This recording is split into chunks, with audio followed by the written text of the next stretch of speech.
I said again, welcome to this webinar and regarding democracy and gender issues and women in Europe. And on behalf of White Plus and the group on movement building within White Plus, we have organized this webinar, and we are going to organize other webinars in this series, perhaps in the autumn as well. This is the first on these issues. And today we are having 3 panelists and 1 introduction to the theme. So now I will give the word to Silke, who is an activist researcher, independent consultant on transformative feminist policies, and she has been a long-time member in Y+, is very much part of this group movement building, and is an inspiration for us all regarding her commitment to all these issues regarding democracy and movement building. So welcome, and please, Silke. All right. Welcome everyone from my side as well. And just to add to what Edme already said, as a White Plus working group on feminist movement building, we felt an urgent need to exchange and to create a space for joint reflection on what is happening around us. Every day we feel overwhelmed. We see things are happening. We see democracy under siege. And we felt there is a need for feminist spaces and feminist community building and reflection on what is it that we're seeing and what does it mean and how can we counter it, how can we react, how can we keep up our work of trying to construct alternatives. So across Europe, and in fact across the globe, right-wing extremists and populists are launching unprecedented assaults on democracies. They are attacking the very institutions and the very legal systems that have been built over decades, if not centuries, and that we as feminists have actually relied on while also criticizing them all throughout. And so much is happening all at once that it's hard to keep up. We feel, and you probably feel as well, and let alone keep up and let alone maintain our clear heads, our clear thinking that we need to understand what is occurring and that we need to envision better alternatives. What makes this crisis particularly dangerous, we feel, is that it operates through democratic mechanisms themselves. So elected officials using their power to dismantle the very system that brought them to office. We see alarming patterns, and to just mention a few examples. In Poland, for example, the president blocks efforts by the government to restore the rule of law and the independence of the judiciary. In Hungary, the government itself assaults LGBTIQ+ rights. Many European countries and other countries around the world are restricting refugee rights, and European countries are themselves undermining EU legislation and international humanitarian law. And we feel that the rights of women and sexual minorities have become early warning signs of democratic decline. Sexual and reproductive rights and self-determination is being disputed with increasing boldness. Right here in Europe, access to safe abortion is not guaranteed everywhere, and comprehensive sex education is under attack. Parliaments themselves, in the meantime, have become sites of verbal sexist violence, much like social media. These attacks are deliberate strategies to undermine women's economic independence and the open political participation. LGBTIQ+ communities, and by the way, happy Pride Month, are systematically targeted. Rights we thought were settled, the right to love, the right to exist without fear, are being used as political weapons. So-called traditional family rhetoric is used to justify discrimination. But we know it's not about protecting traditions. It's about maintaining patriarchal power. We're witnessing this deliberate twisting of languages that feminists have spent, concepts that feminists have spent generations developing. Terms like freedom, rights, human rights are being hijacked. We see this in the misuse of women's safety concerns to justify hatred toward transgender people, for example, and immigrants. At the same time, civil society faces unprecedented pressures around the globe. Its spaces are shrinking. Laws in a growing number of countries force organizations to register as foreign agents. Funding is being cut. Activists face criminalization. Today, 85% of the global population actually lives in countries where civil society, the backbone or one of the backbones of democracy, is limited or repressed. At the same time, researchers are increasingly finding themselves under political pressures. Gender studies programs are being defunded. Individual researchers face discrimination and harassment. The freedom to pursue knowledge is being systematically undermined, and the truth is coming under question. We will hear speakers today that share insights covering different aspects of this ongoing attack on democracy. And these attacks are creating a climate of fear and violence. But at the same time, the very daily realities of violence against women, against minorities, racist attacks, and the growing economic inequalities in all our countries are too often ignored. Those attacks on democracy are targeting all of us. The power, in contrast, of intersectional feminisms lies in recognizing that struggles are intersectional and international. As at the 10th anniversary, the Argentinian collective Ni Una Menos marched under the heading Unir las luchas, unify the struggles. And that's what we also in the White Plus working group on feminist movement building are trying to contribute to. As European feminists, we don't want to only defend the old version of liberal democracy. The feminist movement has always been international, understanding that rights are connected, that freedoms anywhere depend on freedoms everywhere. So while we're fighting the attacks against the destruction of democracy as we know it, we are simultaneously wanting to work towards something better, a better democracy, a fuller, more just, inclusive democracy. So we're opening the space here today, creating exchange, exploring connections, and working toward the construction of alternatives. I will now turn back to Edme, who will introduce the speakers, and I'm really looking forward to the speakers, but also to you, audience. Please come in with questions, maybe if not today, then engage with us later on. We're all in need of sharing, of exchanging, of building community so that we can counter the attacks that we're seeing nowadays. Turn back to you, Edme. Thank you, Silke. That was very good as an introduction to all the panelists and especially to all the themes we are going to discuss today. So now we have 3 panelists, and I'm going to make a very brief introduction of them.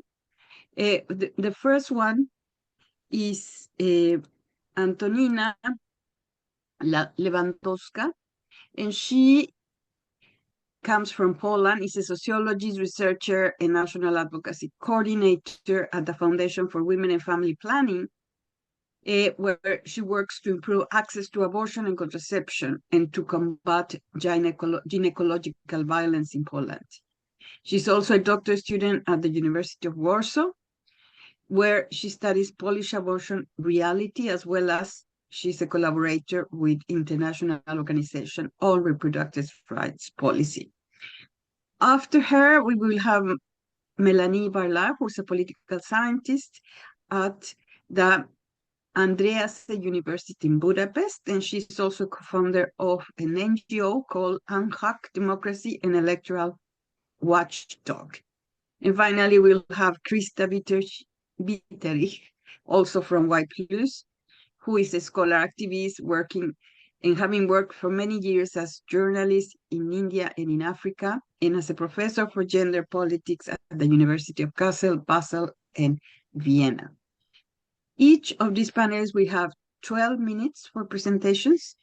And then at the end of these presentations, we will have the session for comments and questions and answers, but you are, as public, free to put these questions already in the chat or in the part of questions and answers. So please, Antonina, the floor is to you. Thank you, Edma, and thank you everyone for having me. It's a great pleasure to join you in this panel. And I was thinking long and hard about how do I want to share the story in Poland. It's a very difficult and twisted topic. And so I came to a conclusion that I want to start with a memory of mine. So you can picture a very gloomy and rainy day in October 2020 in Poland. I was alone at the office in Federa. It was the middle of COVID. Everyone was on lockdown, so there was only one of us at the office. And so I was there answering phone calls and sitting by my computer and watching a live feed from the Constitutional Tribunal, which was supposed to rule on whether an abortion in case of fetal malformations is legal in Poland. And I was absolutely 100% sure that they would not go that far because they couldn't. Like, I couldn't comprehend the fact that they could. And when they said that, the judge stood up and they read the verdict and they said that, yes, abortion in case of fetal malformations is unconstitutional and therefore illegal in Poland, I broke down crying. I honestly cried at my desk because I knew what that would mean. And I was alone, as I mentioned. So when the phone rang, I had to pull myself together and answer that phone. And on the other side of the phone was a woman crying and screaming and saying, I just heard the news and I have an abortion scheduled for tomorrow. There are serious malformations to the fetus. What can I do? Please help me. And I had to say, I have no idea because they're still reading out the verdict. I don't even know when it comes to life, what's going to happen. But I promise we will help you. It was absolutely exhausting. And when we hung up, I cried again, and the phone rang again and again and again. And I remember staying late at the office and I was answering these phone calls until 9 p.m., I think.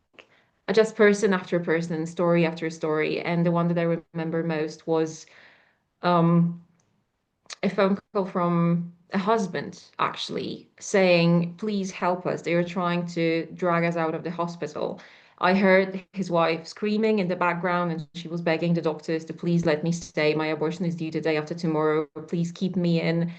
And I didn't know what to do. So I was on the phone with him and I took my personal cell and I called our lawyer and I was trying to figure this out. And when I got home, I was exhausted and angry and I started myself, how did we get to this point? How did that happen?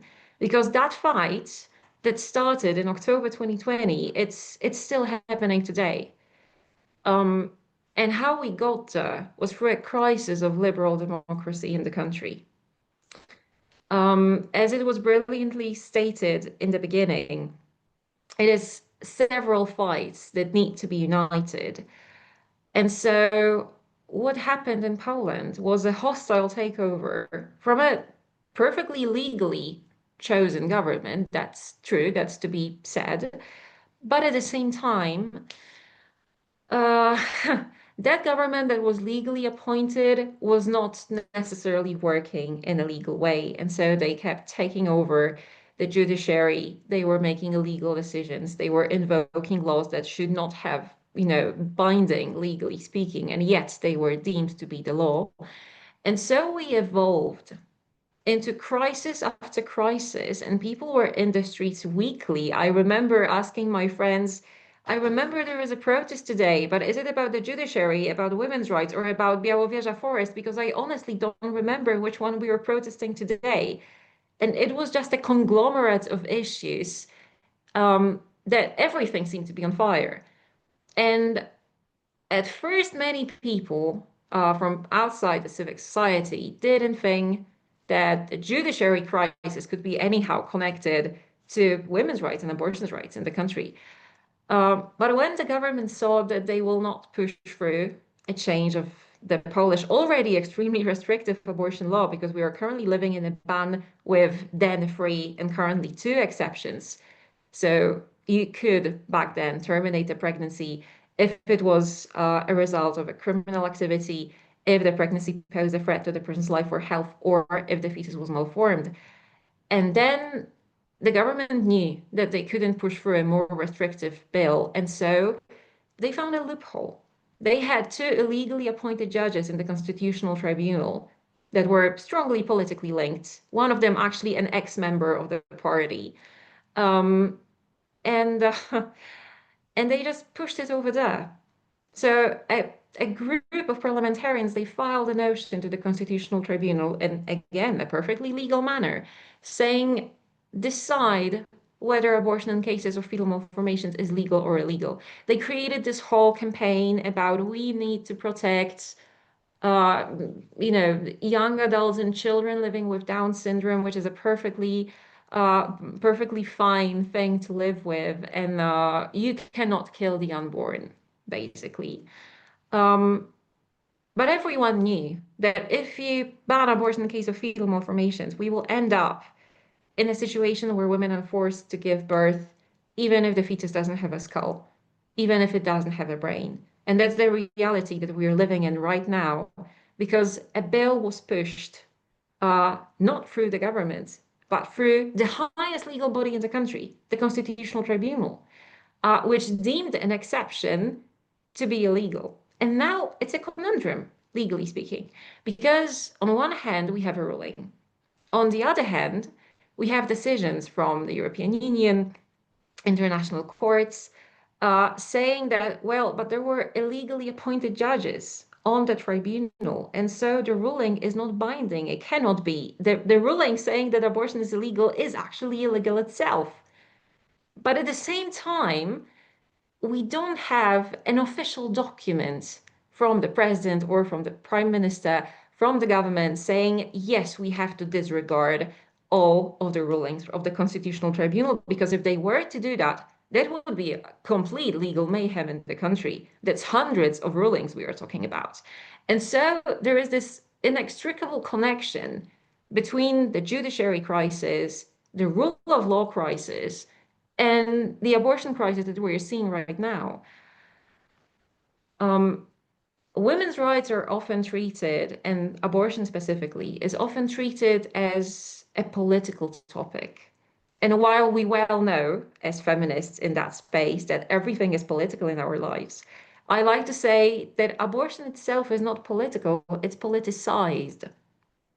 Because it's not necessarily about politics, it's about healthcare, it's about ourselves. And if we take that issue out of the political discussion and shape it, reshape it as a matter of agency, as a matter of family, as a right to privacy, and first and foremost as healthcare, that reshapes this whole discussion.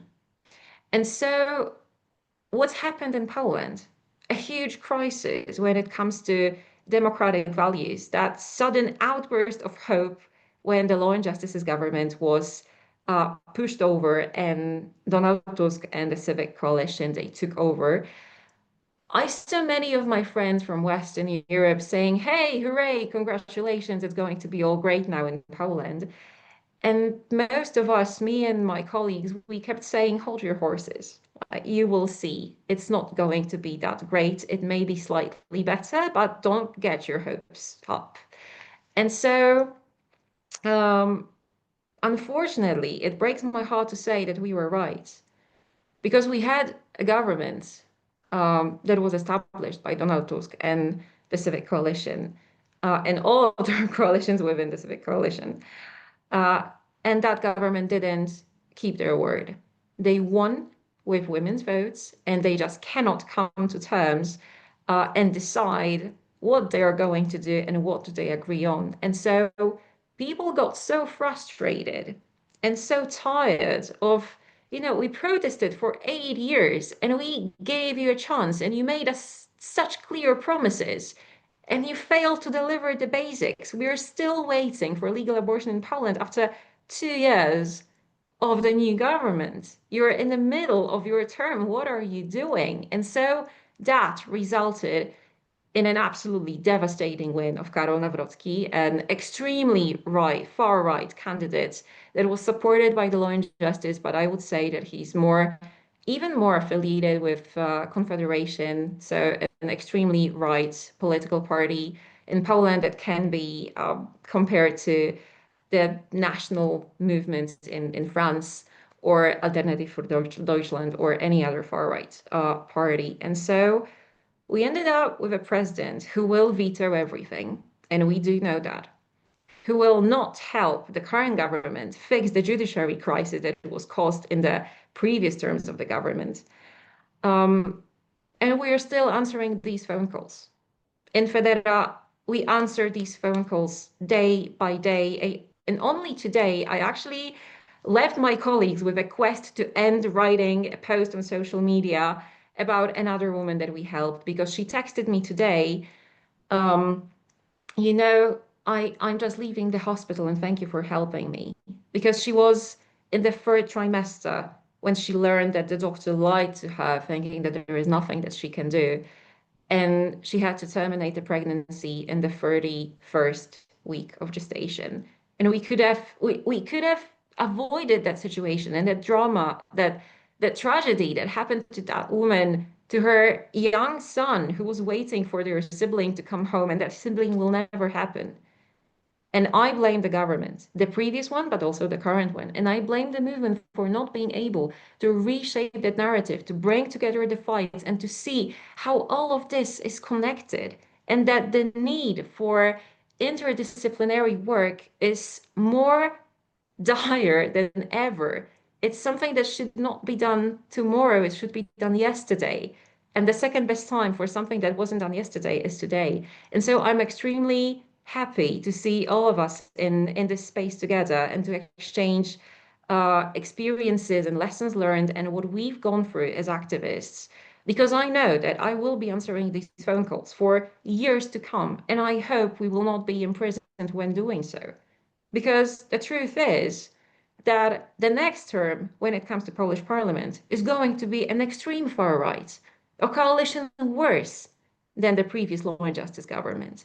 And then they will have their extremely conservative president, because they don't offer solutions, but they shape their postulates, their goals, their agenda, as it was an answer to the frustrations that are so universal in Europe. And we can see that because these movements are gaining support all over Europe. It's not only the Polish case, it's also Germany, it's France, it's Hungary, it's so many other countries that are facing that crisis of liberal democracy and of values. And so I know I'm running out of time. I will wrap up for now. I hope that we will manage to carry on with this discussion.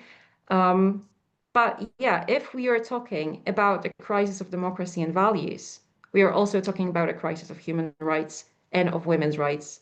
And I can only say that I hope none of you will ever be in the position of having to answer that phone call. But if you end up in that position, we are here to help because we unfortunately already know how to do it. Thank you very much, Antonina. That was brilliant. And now we go to our next panelist. That is Melanie Varlay. As I said before, she's a political scientist at the German-speaking Andreas University in Budapest. And she is also co-founder of this NGO on hard democracy and electoral watchdog. So please, Melanie, the word is yours. Yeah, thank you very much, Edme, for the nice introduction and also the invitation. It's a pleasure, and thank you very much for having me. My today's topic is freedom of expression in Hungary, authoritarian legalism, symbolic politics, and the civil society under pressure these times. And today I will discuss the systematic, as I am a political scientist, the systematic restriction of freedom of expression in Hungary, examining recent events such as the ban of the Budapest Pride this year within the context of broader processes of democratic backsliding and autocratic legalism in this sense. Then I will reflect very shortly on the intersection between legal institutional authoritarianism and cultural war strategies, which is, in my opinion, very important to highlight this interplay. And by doing that, paying particular attention to how gender functions as a symbolic clue, as terrorized by Andrea Petty, one of my colleagues now. She's professor at the CU in Vienna. A side note, and also sorry for that, including a bit self-promoting, parts of my talk today are based on our forthcoming volume on democratic backsliding in Europe, co-edited with my colleagues, and it will be published hopefully this fall by a German publisher, Nomos. And it is a volume with 15 case studies from Western Europe to Western Balkans, and it highlights dynamics and mechanism of backsliding. So since 2010, as we earlier heard also from Silke, Hungary has undergone a paradigmatic transformation. The Fidesz government under Viktor Orban, the dictator, has implemented a system that Kim Lane-Chappell, a political scientist as well, has described as autocratic legalism. It means the use of legal and constitutional means to dismantle liberal democratic institutions from within. While elections are held and laws are passed under this model, these procedures serve to entrench executive power, which is a very important pillar to strengthen the executive in these autocratic regimes and eliminate accountability. It means eliminate the civil society and even restrict pluralism. The banning of Budapest Pride is an example of this system transformation, even from a liberal democracy to what we call now it's an autocracy. So Hungary is considered no more a democratic system, right? And it's very important to highlight that it is not an isolated incident, but rather a symptom of a deeper logic whereby legal instruments are used to restrict dissent, control visibility, and suppress claims to equal citizenship, particularly those of marginalized groups as we experience it today. So this phenomenon is especially evident in the Hungarian government's approach to gender and also sexuality. Over the past decade, gender has become not only in Hungary a case site of symbolic contestation. As again, Andrea Pető argued, gender in the Hungarian context has become more than an object of policy. It is a metonym for a broader set of perceived threats to the moral, social, and national order. And these pillars, these parts, we are finding in almost every speech of the Prime Minister Viktor Orban. In her words, the words of Andrea Pető, gender functions as a symbolic glue, binding together various elements of illiberal governance through the concept of a shared enemy. So the concept and the product of the shared enemy, so it's a very important strategic pillar in these autocratic regimes.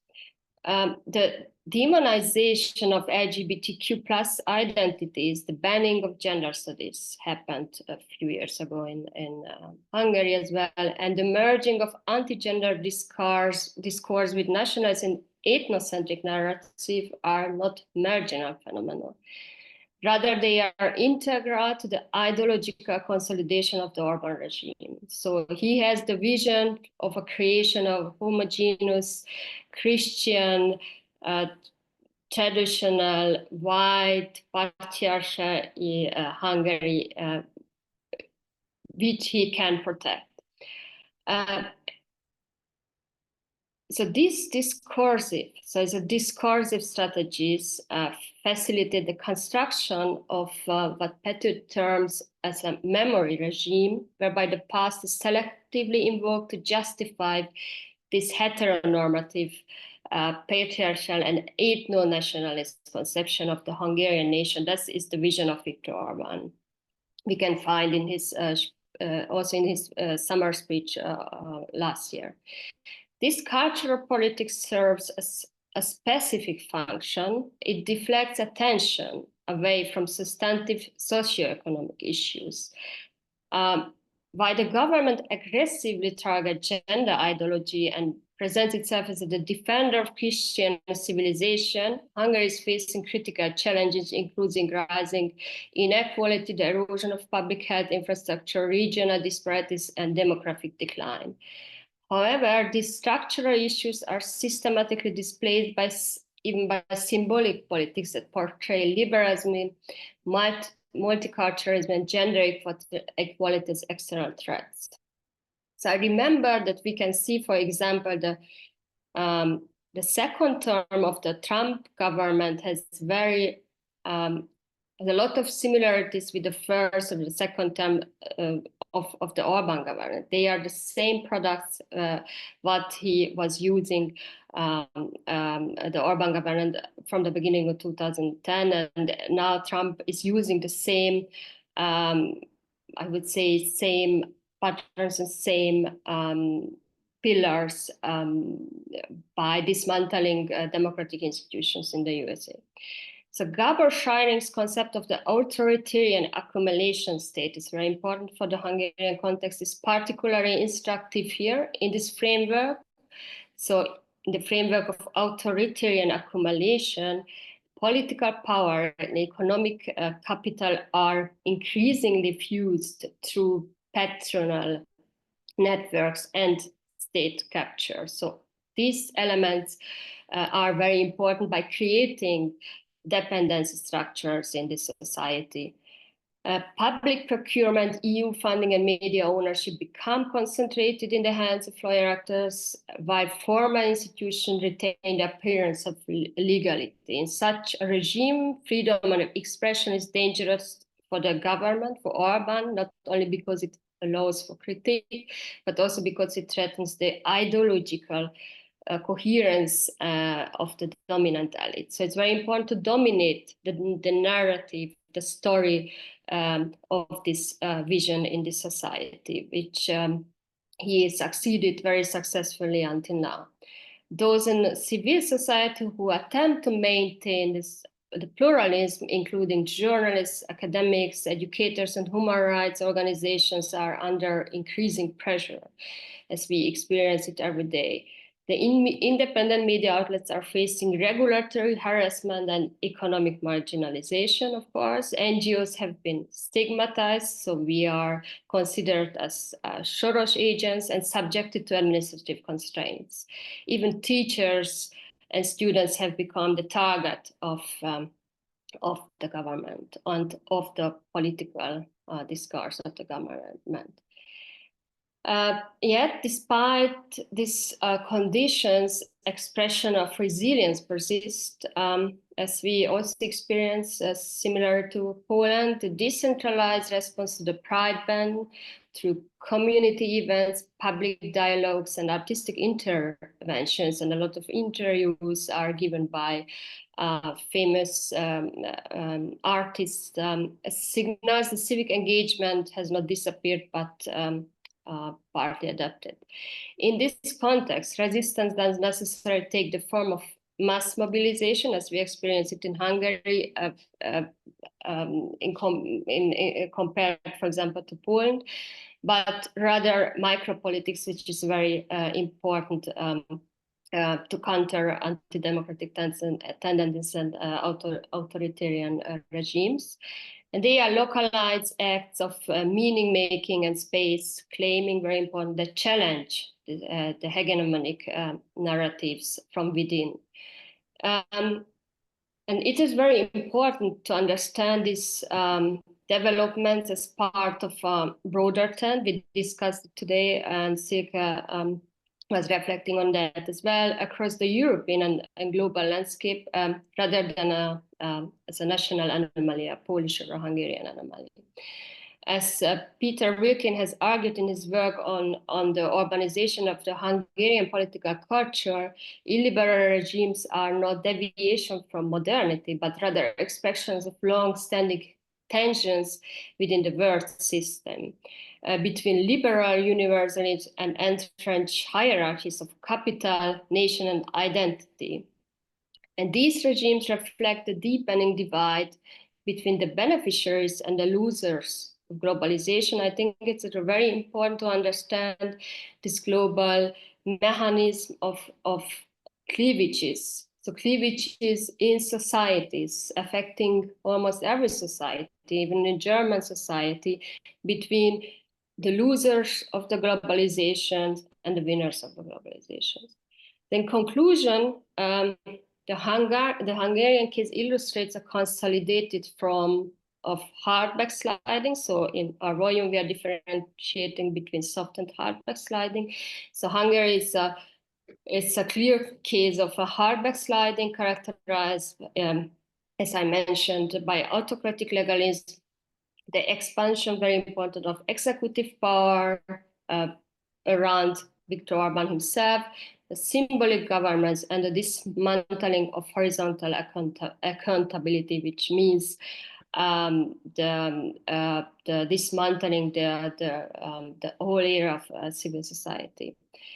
Yet, as comparative research shows, this form is only one point on a continuum across Europe.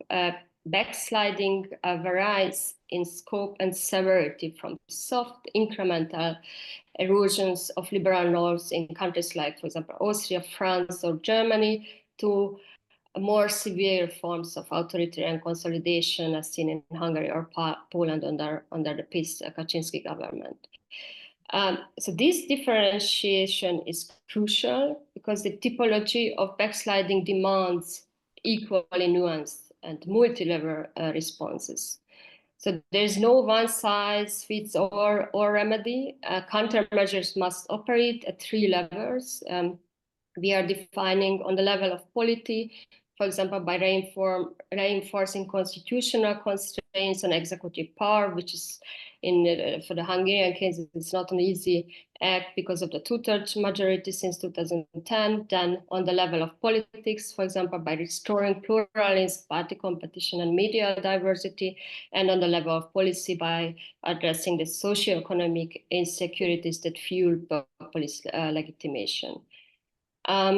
The role of civil Sorry, I think you have to round up. Yes. Okay, maybe the last 2 sentences. The role of civil society is equally vital, not just as a corrective mechanism, but also as an autonomous arena for democratic decision-making and mobilization. And responses to democratic backsliding must also transcend national borders, of course, and European institutions, especially the European Union, must do more than provide procedural oversight and legal sanctions. They must really actively invest money in civic infrastructures to funding, capacity building, and political protection. So it will be my last sentence. Thank you very much for your attention.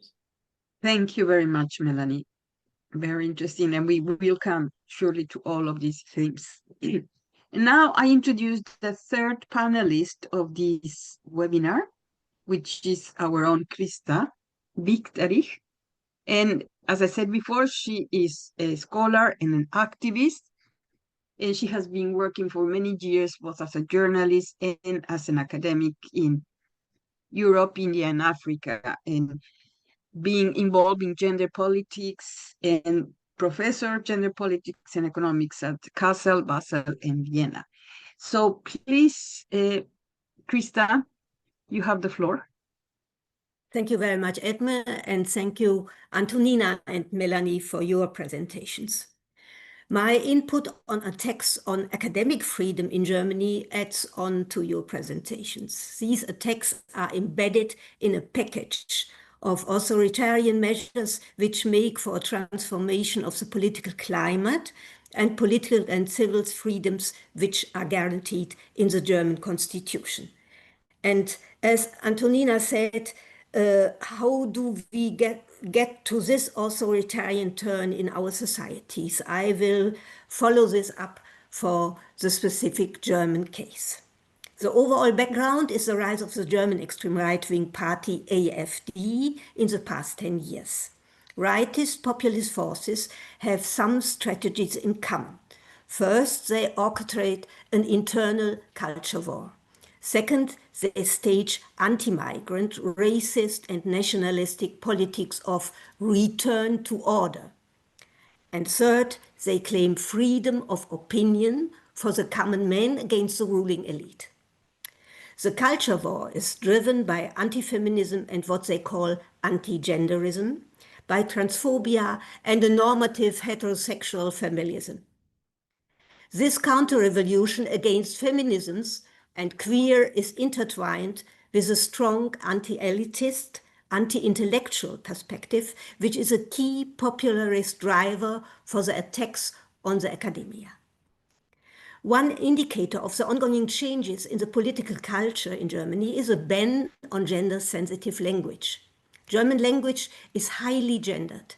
Since the 1990s, feminists and queer people have introduced different forms of writing gender differences in order to democratize language by highlighting female or non-binary forms against male-only language.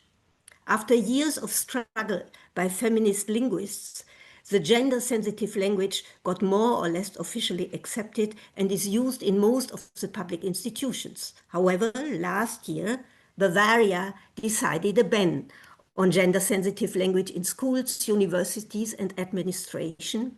Other states are following, and Berlin will follow this line next year. This directive is legitimized by the public financing of education and by the assumption that gender-sensitive language would irritate people, in particular pupils and students.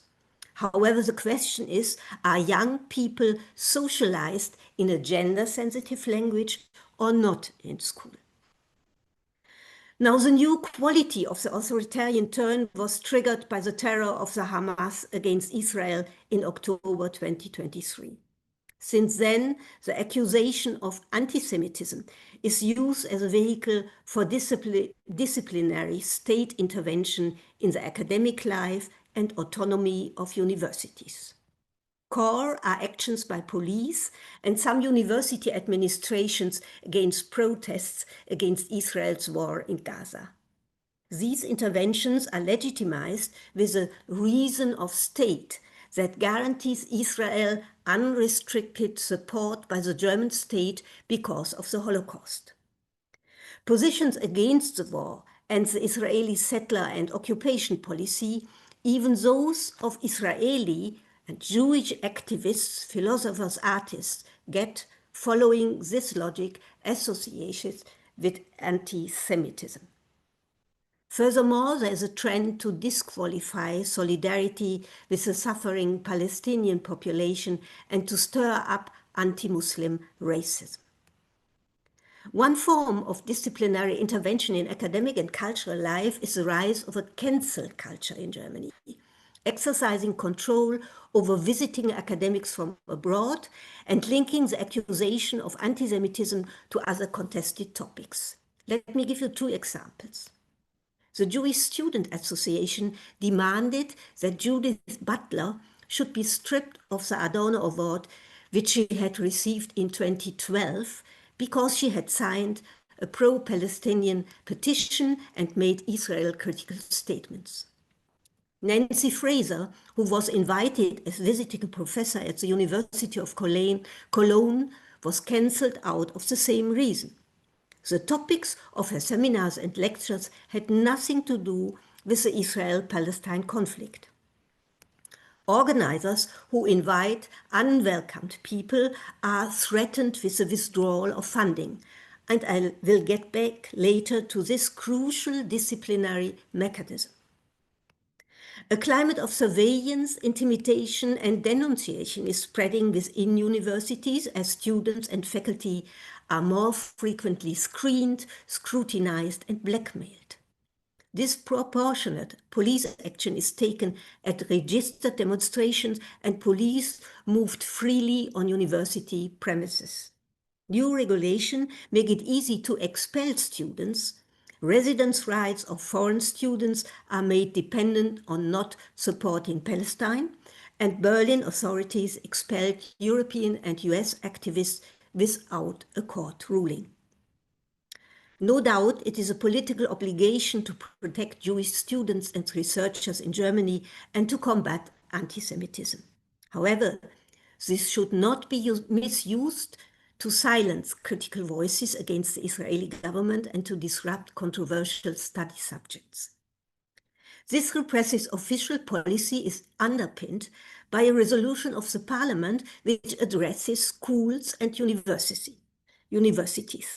It not only calls for proactive cooperation of educational institutions with security authorities, but also demands a commitment to a specific definition of anti-Semitism, which tends to equalize anti-Semitism with resistance against the Israeli state.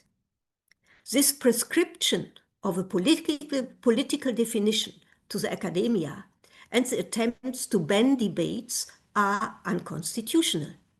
Again, the question with regard to the political culture is, which definition do young people learn in schools and universities? The most significant impact of these policies are intimidation and a chilling effect on critical discourses in the academic and cultural world and in civil society as well. They go hand in hand with authoritarian surveillance and control of politically disliked movements such as parts of climate activism. They are interwoven with attacks against contested subjects at the universities such as gender, post-colonial, diversity, racism, critical peace, and migration studies.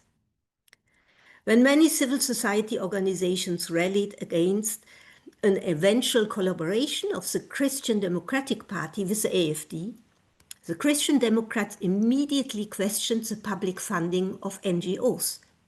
In particular, a group called Grannies Against Right Wing came under attack. Parallel to these attacks on the freedom of opinion, there are attempts to curb the right to information, which guarantees each German citizen access to information about politics, government, and all statistics. On the backdrop of their anti-intellectual attitude, in the recent election campaign, the AfD chairwoman announced that being in government, she would close down all gender studies and would throw out all gender professionals from the universities. The AfD already asked in several German parliaments for lists of post-colonial gender and diversity studies at universities, always blaming them of, first, lack of scientific rigor, second, a mix of politics and sciences, and third, intransparent use of public finances. Here again, the hot issue of public funding comes in. Gender studies already experience that research funds are shifted to research on technology, artificial intelligence, and military and other securitization of society. At the same time, the funding for gender and queer justice in civil society is shrinking as well.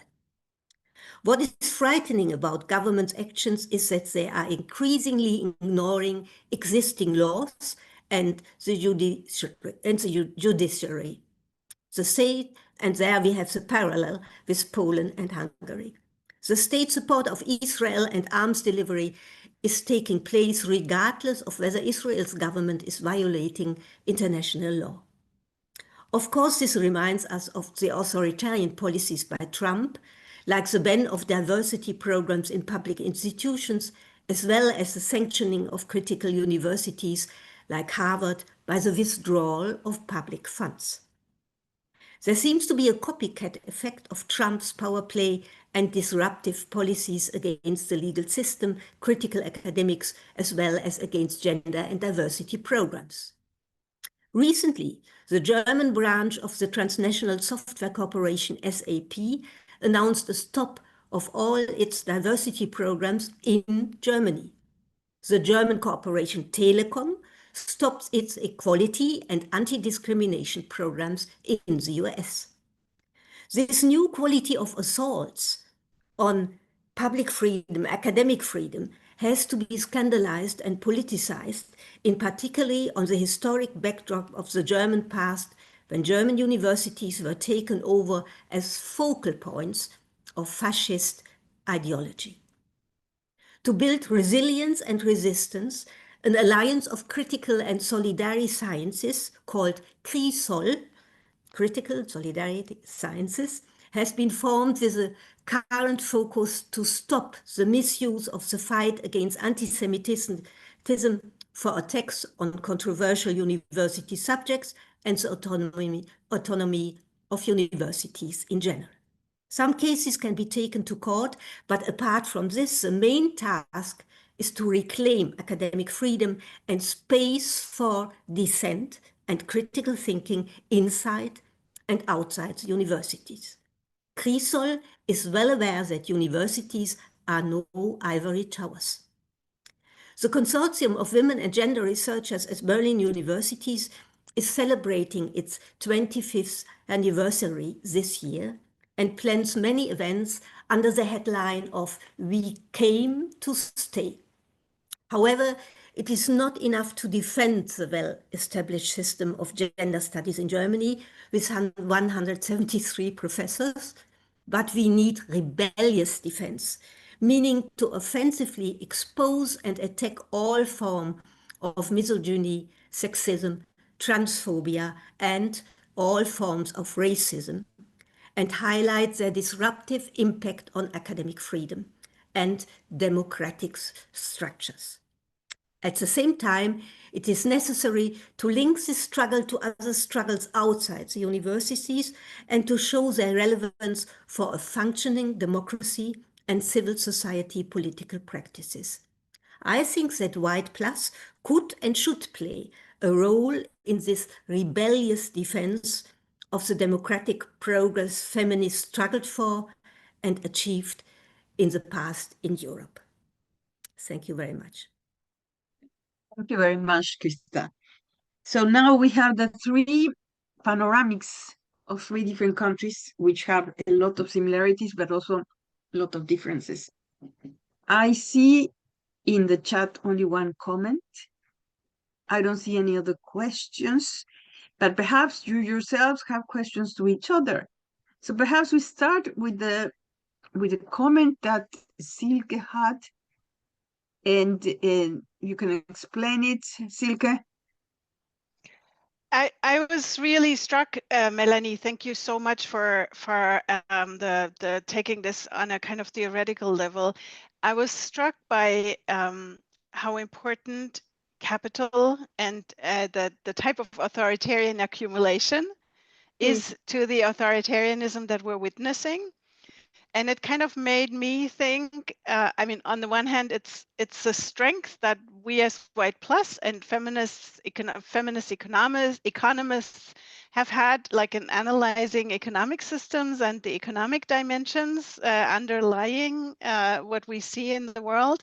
So it kind of prompted me to point, or it pointed me back to that. But then my suggestion was that, I mean, you mentioned capital, nation, and identity, and bringing Antonina back in, and the point about sexual and reproductive and bodily autonomy. I think it needs to be at least four, maybe we'll find others, but it's capital, nation, identity, and the body politics. And the control over, in particular, women, but not only women's bodies, the control over bodies as a constitutive element of this authoritarian accumulation or illiberal democracy, whatever we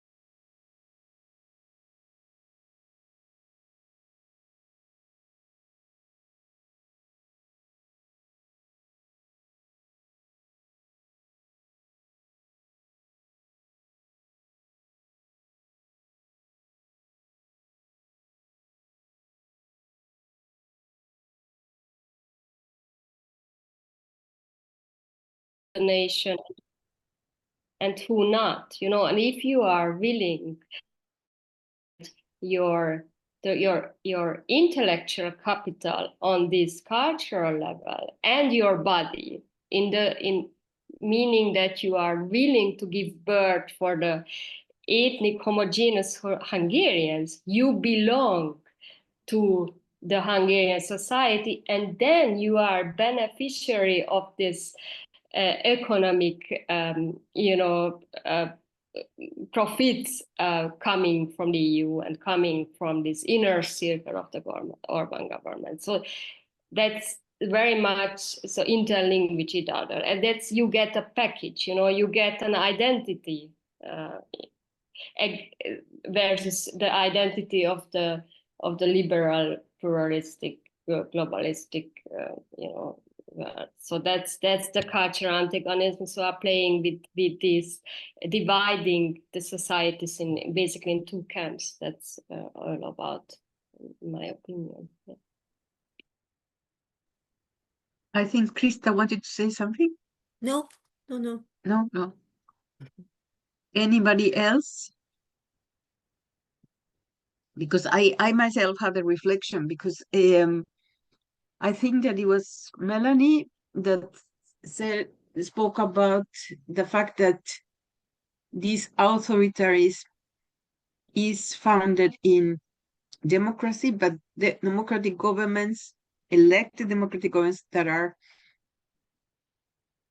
eroding all the institutions that are part or should be part of this democracy in controlling it. And I think that is the case for all three countries. And especially in the case of Hungary and the case of Poland, it's extremely clear, because you have all the institutions, the high court, etc., being subjected to an authoritarian government, authoritarian part. Yes, Antonina.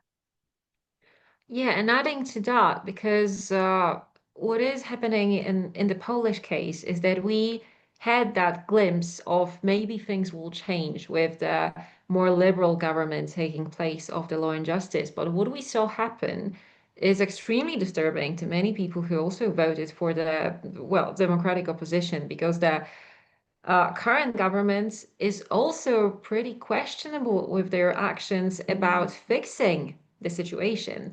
And so what we are observing is a deterioration of standards and the loosening of possible systemic solutions, which would be actually in line with the law.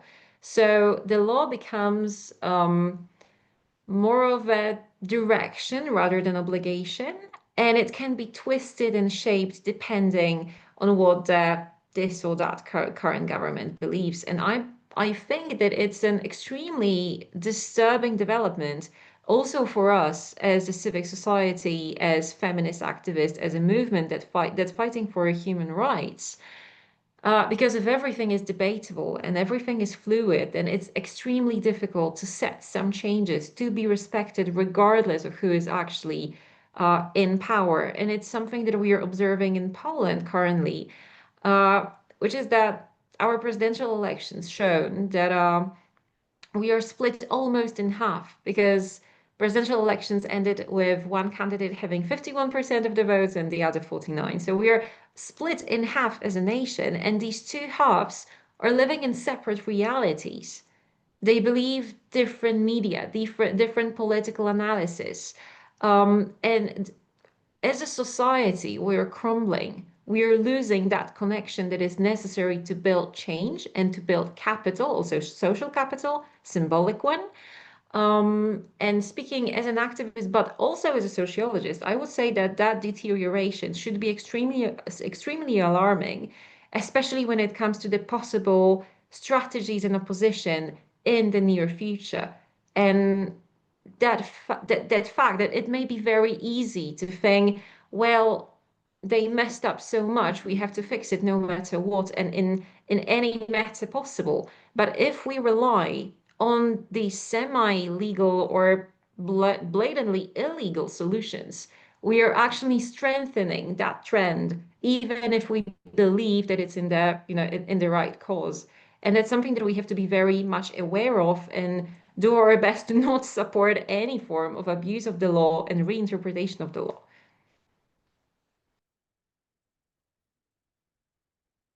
Let's ask you, Antonina, before giving the word to Krista, I mean, the prime minister in Poland says that, or the government has said that they cannot do anything without having conquered the presidency, that is the one big stop to all reforms. What do you say about that? I would say that it's partially true. What they could have done through decrees and ministerial agreements and whatnot, they did. There was a slight improvement in prenatal testing program. There was a slight improvement in several other policies regarding reproduction, but the key aspects and of the key promises made during the electoral campaign around family planning, about abortion, about accessibility of contraceptives, these would all have to be changed, especially abortion. Would have to be changed via a bill, and a bill has to be accepted, vetoed, or forwarded to the Constitutional Tribunal by the president. And so it is partially true. And that's why these elections were so important to many, because there was this thought that maybe if we end up with the president that would support the government's actions, or at least some of them, we would have a chance to go through with a systemic change. And if we want to change the accessibility of abortion when it comes to the law, so for example, change it so that it reflects the Western European standards, it's impossible without the president. But then again, I believe that Donald Tusk miscalculated in the Polish case. He was hoping for a much bigger support in the parliamentary elections. He was hoping to have a more independent government. And when it turned out that, because not many people know that, but our current government consists of 11 different political parties, stemming from the left to Christian Democrats. And so if you're a government of 11 parties that is so different within, it's extremely difficult to come into agreement about anything, honestly. And so they get stuck on that level of even pushing something through the parliament. And it was very much visible during the abortion debates. And they were kind of using well, but the president is from the Law and Justice card, because it was something that had the possibility of saving their faces, simply because they couldn't even agree on the key promises made during the electoral campaign on the parliamentary level. There was no way they would actually vote it to the president to be vetoed or agreed upon. But at the same time, it was a nice explanation that they could use to try to navigate the situation, which is already dire. And to be honest, I believe 47% of Polish society is now not supporting the current government, despite a historical turnout in the elections 2 years ago. Thank you, Antonina. Now, Krista. I wonder whether there are other questions. Then I step back. No, please. Okay. I was wondering, how can the two halves of our societies talk to each other? You, Antonina, you said this, you depicted this polarized situation, which is coming up very much in all our countries. And the problem is, how can we counter this, or how can we build bridges? And I found it interesting that Melanie was talking about micropolitics, and you, Antonina, were talking about healthcare in particular as an access to involve people, to address people. And I'm wondering, can we build on this, and which strategies can we develop together? Because White was always an organization to build alliances all over Europe and with the Global South as well, and to work on strategies in alliances. So what can be done in this situation? What I see all around presently is a kind of shock, state of shock. And yeah, it becomes more and more difficult. And therefore, I find these spaces like this very, very important, that we can reflect on future strategies on this. Thank you, Krista. Now, Silke. I'm revising my thinking. I was going to ask something else, but I want to react immediately to Krista. And we've often spoken about or reflected about this, about like the possibilities of building temporary alliances on specific topics, and the opportunity or the necessity to do that. What I find troubling or difficult is where, if we do, and I suggest we should have like certain, let's call them red lines, or principles that we don't give up. Let's say human rights, let's say bodily autonomy, self-determination, certain feminist principles. But then, like they end up being breaking points in communication on the one hand, and on the other hand, they are being the fact that, or the extent to which human rights, for example, are delegitimized and ignored, and standards of democratic action deteriorate, as Antonina said, makes it very hard to uphold like certain principles. So I'm kind of in a double, or we're in multiple circles and binds.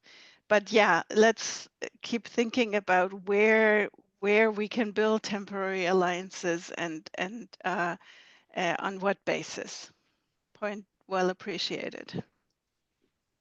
Thank you, Silke. And now we have Melanie.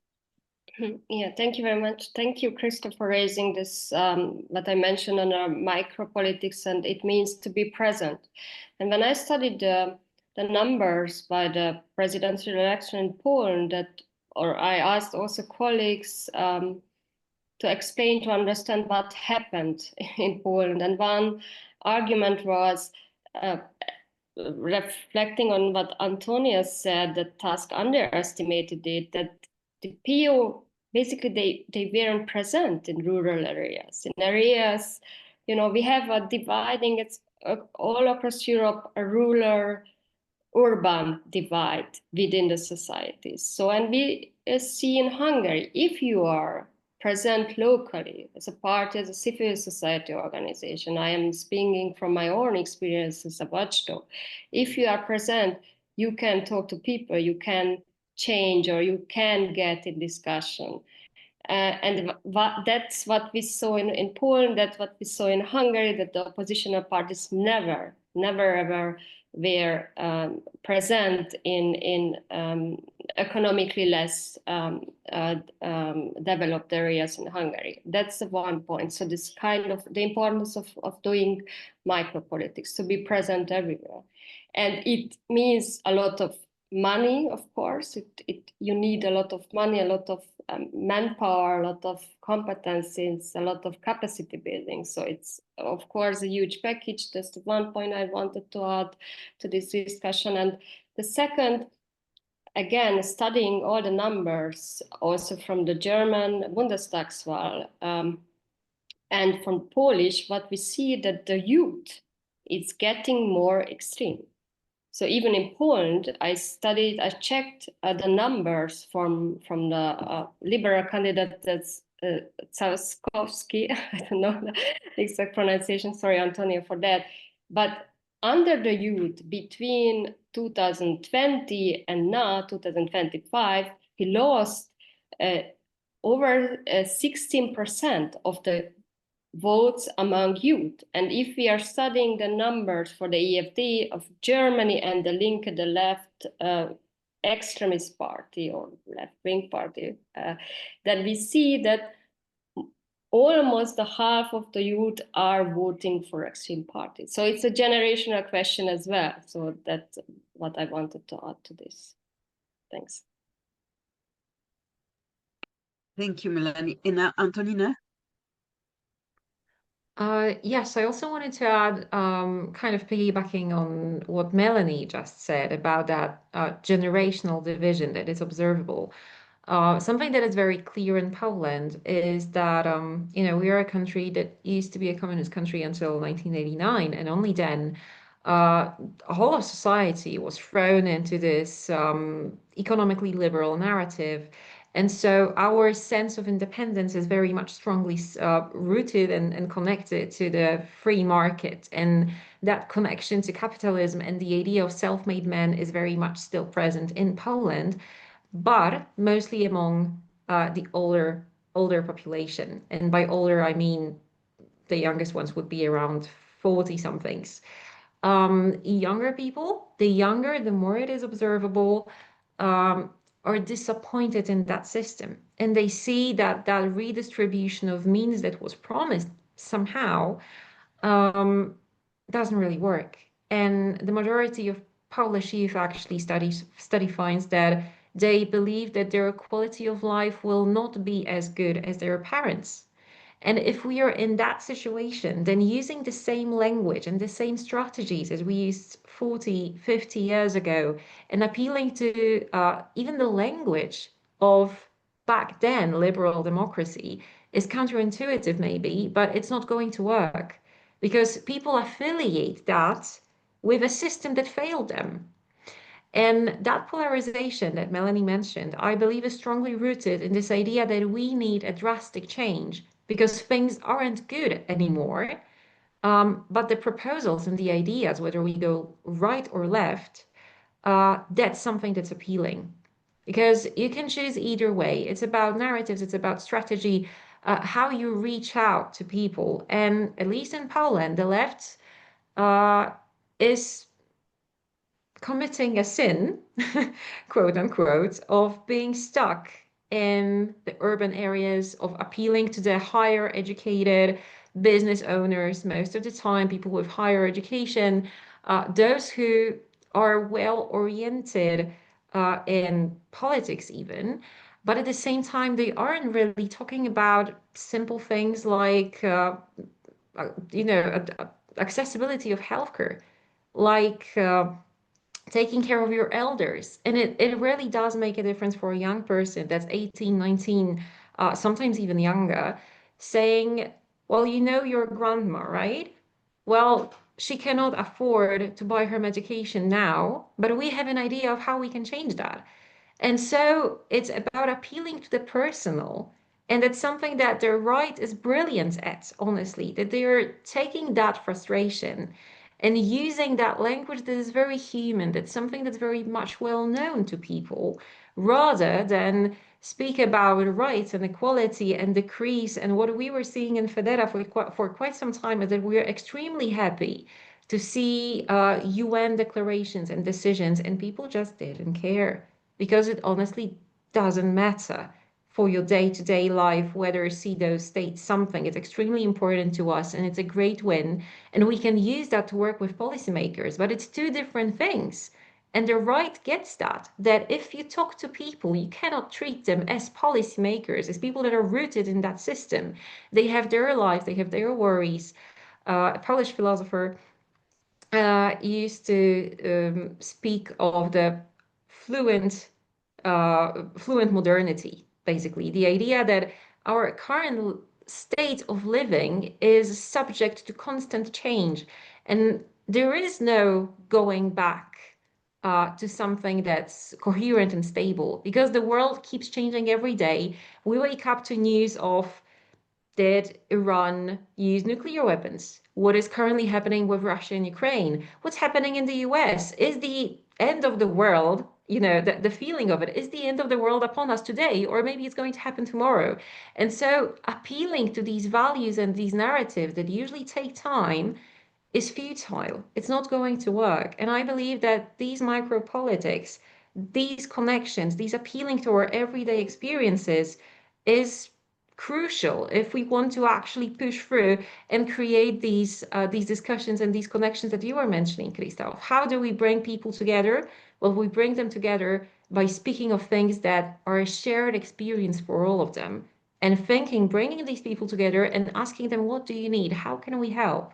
How do we help your grandma buy her education? How do we help your father get on sick leave so that he doesn't have to go to work with a broken leg? And so on and so forth. And so it's about bringing that narrative that we were using from a very political level to a human level. Thank you, Antonina. I think now I give myself the word. I think that there is much, when you recall that Poland was a socialist country, it's the same in Hungary. You have this authoritarian past and you have a transition that was a frustration for many. And that is also, I think, part in Eastern Europe, in Eastern Germany. But the other thing I suspect created a lot of frustration is not only this transition that promised and didn't give many of these people what they expected to get, but also the neoliberalization of social democracy. Because even if you didn't have that past, and I live in a country that has been traditional social democratic, etc., Sweden, but I feel the same frustration because this went from the 80s to the 90s to the right, very much, the politics, privatization, and also individualization of solutions.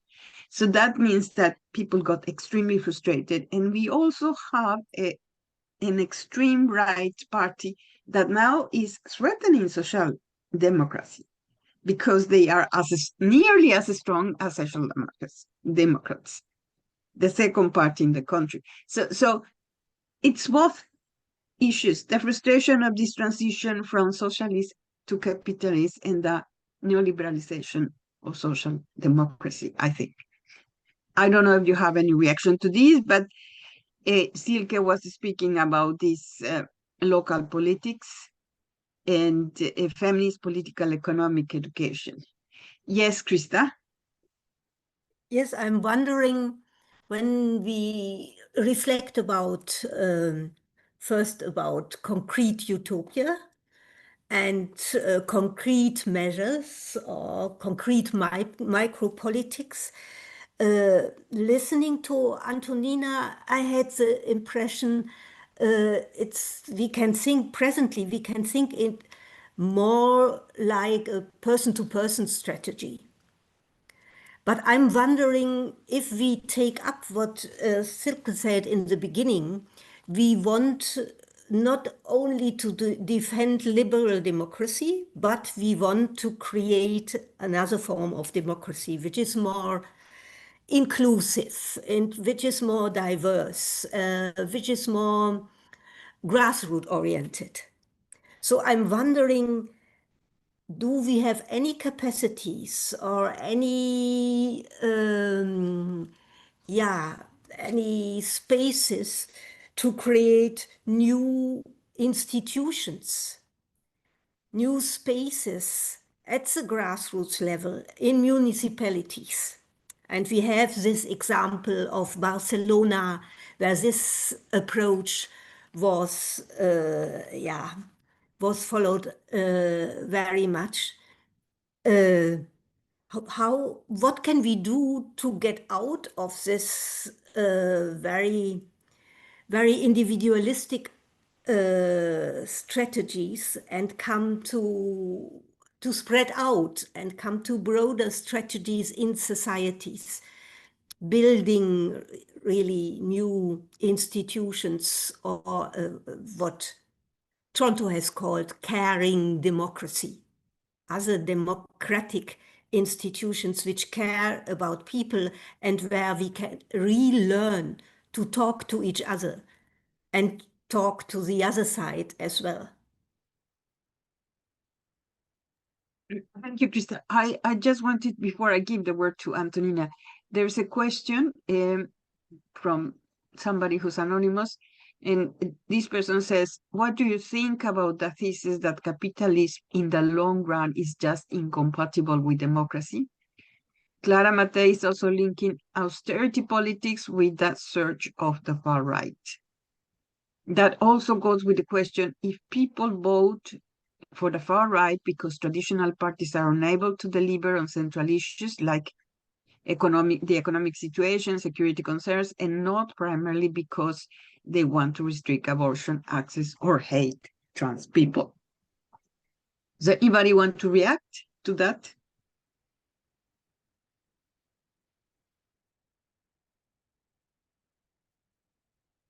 Then, Antonina. Yeah, I would love to, but honestly, I would have to see these questions written down. I'm so sorry, but I just have to look at something before I answer. Yeah. For me, the same. I cannot see the question. Yeah, because I can't see it in the chat box, so it just would be easier if we could copy that. Maybe it went to you, Edme, directly, and you can post it in the chat, or the person can repost it in the chat. That would be helpful. And in the meantime, Antonina, you can make the point that you anyway wanted to make.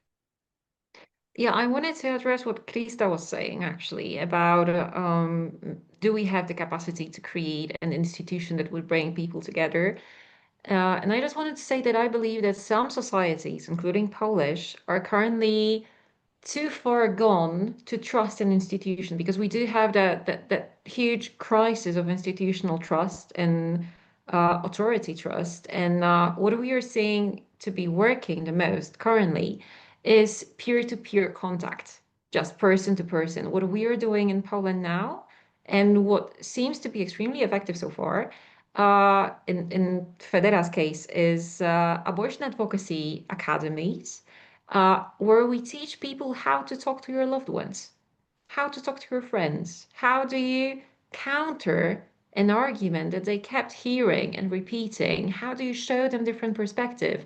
Because social connections eroded to a place where you may discuss something with your loved one, but in some cases, if you are contacted or invited to have a discussion within an institution, it's an instant no, simply because it's institutionalized. And so rebuilding of community and those ties would be crucial in order to even begin a discussion, which of course doesn't mean that we shouldn't be trying, because we don't know how many people we will manage to reach, especially over time, as an institution, but I believe that working only on that institutional level is just not enough at this point, and we have to focus on the grassroots. There are people out there that do trust us, that do share the values, and we can just, reach to them and say, hey, we want you to join us. We want you to be able to have that discussion because we know you want to do something. But at the same time, we all know in that room as we are here that sometimes it's extremely difficult to be a public activist. I believe that at least some of us in the room received threats, including death threats, that it was difficult, that we may be, recognizable in the streets in some cases, and not everyone is up for that. But everyone ends up during Christmas Eve with their family and they're arguing over politics. It's something that we all do. So why not use that space since it's already there? Yeah, and that's what I just wanted to mention, that I believe that while we may and should work with institutionalized tools, then at the same time we have to invest in a grassroots, especially given that in some cases institutions can be delegalized or closed down, but people will keep talking no matter what. Thanks, Antonina. Now we have this question in the chat. I would like to ask if Krista or Silke, who have raised their hand, want to react to that. We have only 5 minutes left. Who would like to react? Both? I just wanted to react to Antonina and her strategy of person-to-person talking, and I would like to confirm this.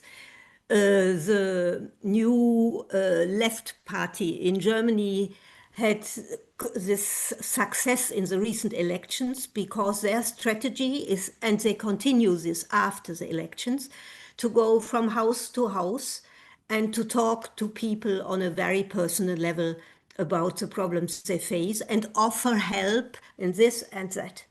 That is the one thing. But the other thing, community building, I think is absolutely necessary to counter what is going on, because the whole strategy of neoliberalism was to split up society and to individualize life. So there we really have to invent new forms of coming together and talking to each other to overcome this. I wanted to briefly only say that, okay, my opinion would be that in the long run, capitalism and democracy cannot go together. And that is what we experience just now. To keep up capitalism and neoliberalism, we have these authoritarian forms of neoliberalism, because what we have in the US now is really a new form of capitalism in terms of the rich are getting richer and poor population is getting poorer. And this can continue only with authoritarian forms and the dismantling of democratic structures. Thank you, Krista. Silke. I don't have anything. I don't have anything to add, because Krista put it eloquently, and this is what I think. In terms of the micropolitics, Antonina, I just love this abortion advocacy academies. It let's learn from these kinds of practices and examples.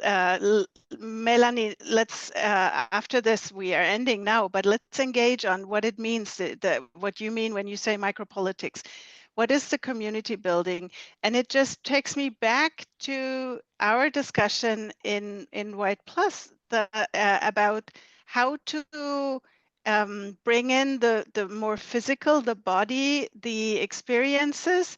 We have new members who are looking at sports, who are looking at hiking as feminist community building practices. So how can we bring in physical bodily experiences for political action and community building with political purposes? How can we combine economic and political education of whichever kind with an understanding that political change happens beyond the brain? I think let's learn from these experiences. I would love for us to pick that up in our search for alternatives, and in our continued conversation about how can an alternative to the old liberal democracy that we have criticized and that was exclusive and didn't work for many and was based on injustice, etc. How can we build better alternatives? Thank you very much, Silke. And I think those were very good last words for this webinar, the first in a series, we hope, of discussions around the situation, around strategies, analysis, what can we do in the day-to-day struggle. So I thank you, everybody who has participated here, and also the public that has followed this discussion. And I just wanted to remind you that this is part of a series of webinars that Y Plus is trying to organize to discuss all these issues that are extremely important for us as feminists in Europe, but also in the world. I don't know if Gea, our coordinator, wants to say anything else. Yeah, sorry, this is a practical request. Could we maybe stay on to make a picture so that, could we just close after taking a picture, and that we all also smile, and then we make a picture for when publishing this webinar? Yes, and yes, this webinar is going to be, it has been recorded and it's going to be published at the website of White Cliffs. So thank you, everybody. Okay, so if you all smile, then just for 10 seconds. Great. Well, I'll just give me a moment to switch to the right view.